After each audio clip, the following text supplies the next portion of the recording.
নমস্কার। আজকে আমাদের বিষয় হচ্ছে আর্থিক সাক্ষরতা।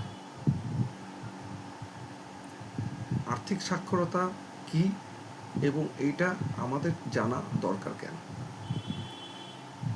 এবার কথা হচ্ছে, যখনই আর্থিক সাক্ষরতার প্রসঙ্গ আসে তখন প্রথম কথা যে জিনিসটা আসে সেটা হচ্ছে সাক্ষরতা বা একজন স্বাক্ষর ব্যক্তিকে।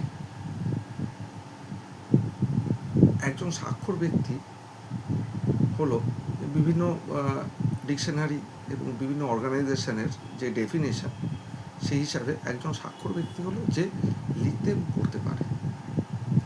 এবার কথা হচ্ছে যে একজন ব্যক্তি যে পড়তে পারে, আমি লেখার কথাটা বলছি না, উজ্জ্ব রাখছি, একই ব্যাপার, যে পড়তে পারে সে তার অক্ষর জ্ঞান আছে, তার যার অক্ষর জ্ঞান আছে সে একটা বানান পড়তে পারে, একটা ওয়ার্ড পড়তে পারে।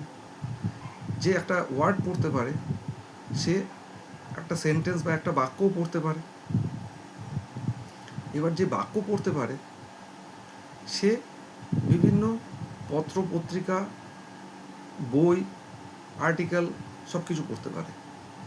তো এবার কথা হচ্ছে, যে এই পড়তে পারে এবং পড়ে, তো সেখান থেকে তার কি হয়? তার যেই জিনিসটা হয়, সে একটা মাপদণ্ড রাখতে পারে, একটা বিচারের একটা জায়গায় সে আসে, যেখানে এক সাইডে থাকে হচ্ছে তার কোনগুলো ভালো বা যে কোনগুলো করা উচিত, এবং অন্যদিকে কোনগুলো ঠিক নয় বা কোনগুলো করা উচিত নয়।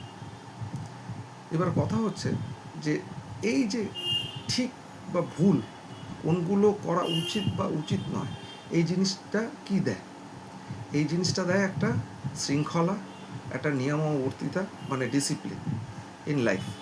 জীবনে একটা সুশৃঙ্খল জীবন যাপনে তাকে সাহায্য করে। কি কোথায়? তার বিভিন্ন স্ফিয়ারে। সেটা সামাজিক জীবন হতে পারে, পারিবারিক জীবন হতে পারে, তার প্রফেশনাল জীবন হতে পারে, তার পেশাদারিত্ব জীবন হতে পারে, তার বন্ধু বান্ধবদের সঙ্গে যেই তার সময় বা তার কথাবার্তা, তার ধ্যান ধারণা, সেইগুলো। তার মানে প্রত্যেকটা স্ফিয়ারে তার জীবনে সে এইগুলোকে কাজে লাগায় এবং কোনগুলো ঠিক কোনগুলো বেঠিক সে বোঝে এবং সেইভাবে সে চলার পথে এগিয়ে যায়। এবার কথা হচ্ছে যে যখন সে চলার পথে এগিয়ে যায়, তার একটা সুশৃঙ্খল জীবন বললাম থাকে, ঠিক একই রকমভাবে যে আর্থিকভাবে স্বাক্ষর ব্যক্তি, তার জীবন একটা আর্থিকভাবে একটা সুশৃঙ্খল জীবন, একটা discipline life, financially discipline life সে লিড করতে পারে, অতিবাহিত করতে পারে। এবার এইটা করলে কি হয়?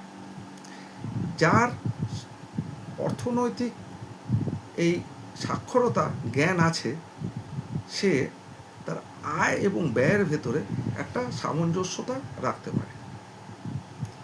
এই সামঞ্জস্যতা তাকে তার পরবর্তী জীবনে তাকে আর্থিকভাবে সচ্ছল, আর্থিকভাবে তাকে একটা স্বাধীনতা দেয়, সে একটা আর্থিক স্বাধীনতা পায়। তাকে অর্থনৈতিক ব্যাপারে কারো মুখাপেক্ষী হয়ে থাকতে হয় না।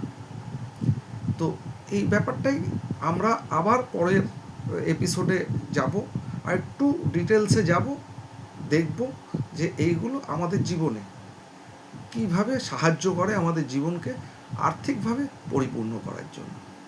আজ এইটুকু, ধন্যবাদ।